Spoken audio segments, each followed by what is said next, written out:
we know that we're in a fight.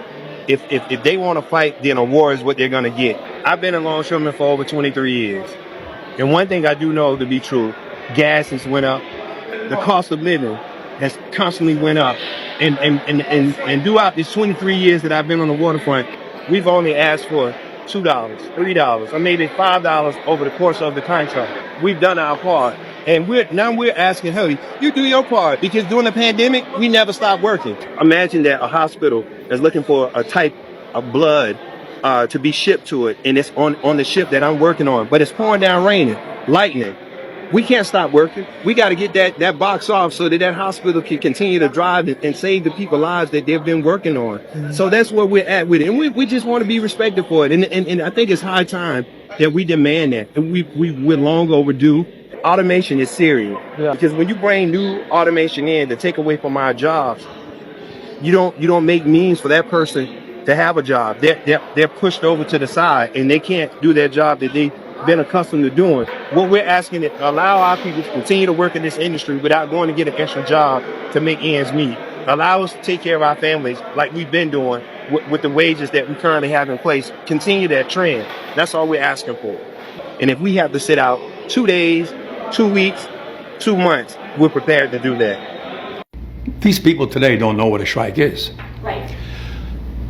When my men hit the streets, from Maine to Texas, every single port will lock down. You know what's going to happen? I'll tell you. First week, be all over the news every night, boom, boom. Second week, guys who sell cars can't sell cars because the cars ain't coming in off the ships. They get laid off. Third week, malls start closing down. They can't get the goods from China. They can't sell clothes. They can't do this. Everything in the United States comes on a ship. They go out of business. Construction workers get laid off because the materials aren't coming in. The steel's not coming in. The lumber's not coming in. They lose their job. Everybody's hating the longshoremen now because now they realize how important our jobs are. Now I have the president screaming at me, I'm putting a Taft-Hartley on you. Go ahead. Taft-Hartley means I have to go back to work for 90 days. That's a cooling off period. Do you think when I go back for 90 days, those men are going to go to work on that pier? It's going to cost the company's money to pay their salaries. Well, they went from 30 moves an hour maybe to 8. They're going to be like this. Who's going to win here in the long run? You're better off sitting down and let's get a contract and let's move on with this world. And in today's world, I'll cripple you. I will cripple you, and you have no idea what that means. Nobody does. At least 25,000 union dock workers in the eastern and southern U.S. have walked off the job after talks failed to reach a new contract. The strike threatens to disrupt the entire U.S. economy. There was some progress late yesterday that may have brought the two sides closer to a deal after months of stalled talks, but not close enough to avoid the first strike of East Coast ports in 47 years. It will impact nearly half of the nation's imports and more than 2/3 of containerized exports as dock workers strike at 14 ports spanning from Boston to Houston. For days leading up to the midnight deadline, crews were working virtually around the clock to move billions in cargo off ships and out of ports by truck and rail.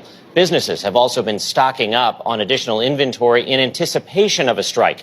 The International Longshoremen's Association, the union representing dock workers, is seeking higher pay and protections against automation replacing workers.